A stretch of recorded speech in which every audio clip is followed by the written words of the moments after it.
Sobrang lungkot mo ba ngayon dahil sa nag-away kayong dalawa ng mahal mo at hindi ka na niya pinapansin pa?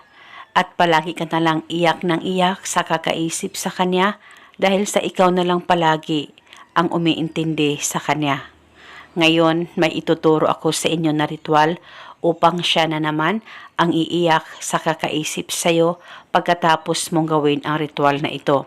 At isa itong paraan para maging okay at magkaayos kayong dalawa ng partner mo. Basta gawin ito sa mabuti at hilingin ng buong puso.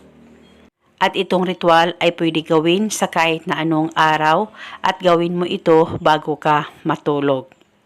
Ang gagawin mo lamang bago ka matulog, kumuha ka ng baso, lagyan mo ito ng kalahating tubig.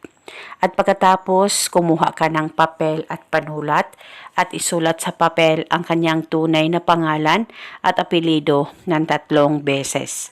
At pagkatapos mo na itong masulat, ay tupiin ang papel kahit ilang tupi at ilagay ito sa baso na inihanda mo na may kalahating tubig.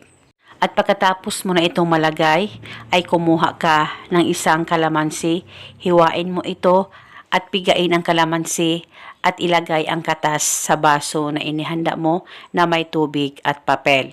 At nang malagyan mo na ito ng katas ng kalamansi, ay hawakan saglit ang ritual, pakaisipin mo siya ng mabuti at ibulong mo ang mga salitang ito. Pangalan at apelido, sa kapangyarihan nitong ritual, ikaw na naman ang iiyak sa kakaisip sa akin ngayon. Ibulong mo lamang ito ng 3 beses.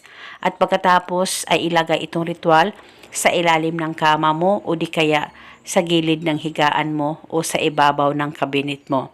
At itago ito hanggang 3 araw. At pagkatapos ng 3 araw ay pwede mo nang itapon ang ritual at kung gusto mo pwede ka gumawa ulit, depende po sa inyo.